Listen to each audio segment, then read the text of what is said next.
What's going on, everyone? I would say welcome back to the channel, but I only have 2 subscribers, so I feel like that wouldn't be appropriate in this situation. If you feel so inclined in helping me grow this channel, go ahead and hit that subscribe button. It takes like 2 seconds and it greatly helps me grow this platform. This is something I've been wanting to do for a while, and I'm trying to work up the courage of being on camera and receiving feedback, and I just want to grow a community that is centered around sports card collecting.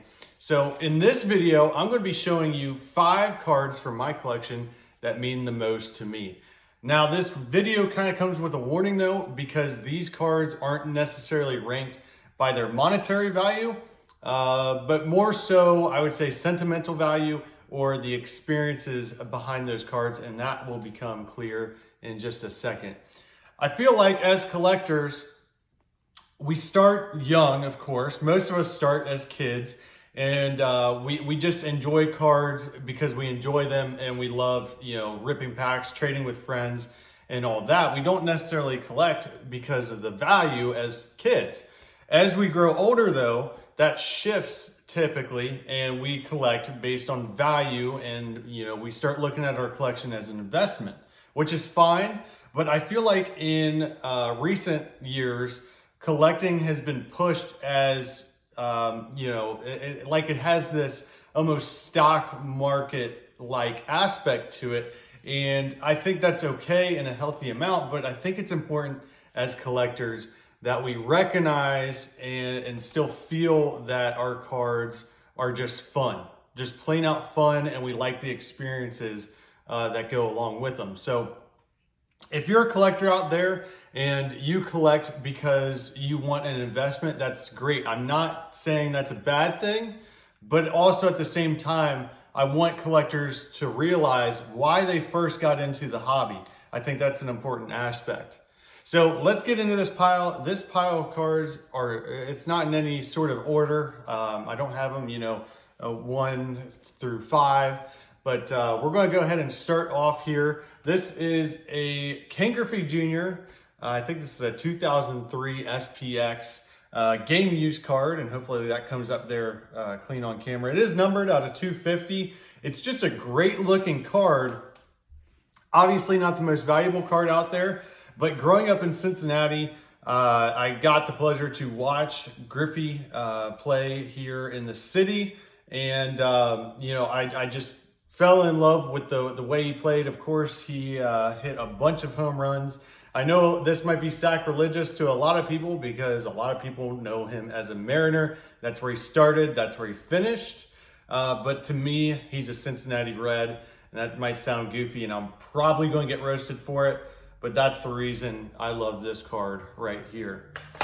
Now, this card I remember pulling on my birthday. So my dad bought me a box of, I think it was 2006 Update. It was a hobby box, and pulled this out of that box. Now, like I said, not the most valuable. It is a eBay 101. It's numbered 10 of 10. Just a really cool patch card. But this one strikes home because this was my first big hit. As a kid, you can only afford so much. And I was lucky enough that year that my parents bought me a hobby box of cards, and this was my first major rip, and I'll never forget that. Sitting at the kitchen table, ripping a bunch of packs, and the enjoyment that came from actually opening this one. Now, a few years later, I started getting heavier into cards, and I started, putting back a lot of my chore money, a lot of my grass cutting money, and I was able to save up quite a bit to afford Upper Deck Sweet Spot. This is a product that I wish still existed, especially as I jumped back into the hobby, because this was one of my favorite products of all time to open. There was all kinds of cool cards. There was a lot of big names in there, lots and lots of Hall of Famers, and they had different versions. If I remember correctly, you could buy some that were centered around Hall of Famers or, rookies, all-stars. Just a fun product. And this, of course, is a Bob Gibson silver autograph on black leather. They had a few different variants, and it is numbered. I can't remember what it's numbered out of. It's numbered out of 150, And as you can see, it's not in the best of cases. This is just what I had as a kid, basically. And I used one of those spacers that used to come in the packs, and just wanted to shore it up, make sure it wasn't going to move anywhere in that case. One day I'll get this thing transferred, but I remember distinctly pulling this card, and again, just the pure excitement that came from that. And this might be a $150 card. I don't really know. Like I said, I try not to get hung up on that. Now this card does have some value. This is the 58 Mickey Mantle. And this is special to me because it's on our packaging. So that's a cool aspect to it. It's on our product, forever. And another cool thing is I actually got to discover this in a local estate. So someone had passed away where I now live, and they were having an estate sale of sorts, just letting people go through the house and buy things. And in the basement of all places, there was a couple old wine boxes, wooden, thin wood boxes, just full of old sports cards. And I just remember finding them, and I pulled a few out, saw what was there, went right up to the people who were kind of conducting the sale and asked them how much, paid them their price, and brought that entire box home. Started going through it, found a few Mickey Mantles and a whole bunch of other Hall of Famers and other oddball cards. And I had to hold on to this one just to remember that by. Super cool moment. It's kind of one of those fairy tale stories that us collectors, we always dream about. And that's why I had to hold on to this one, and that's why it's so special in my collection. Now this one's super cool. This is a 2012 Bryce Harper rookie card, and I did pull this as a kid. This probably would have been one of the last packs I opened. So I got out of collecting around 2012, and got to high school, had other things on my mind, and just lost interest in collecting. And I think that happens to some of us, but super cool that I actually pulled this card out of a pack, and it looks damn good. I'm glad I stored it well over the years. And I've thought about sending it into PSA, but I don't know. I've never ventured down that road. Let me know what you guys think. Let me get a close up there, and hopefully that comes up good on camera.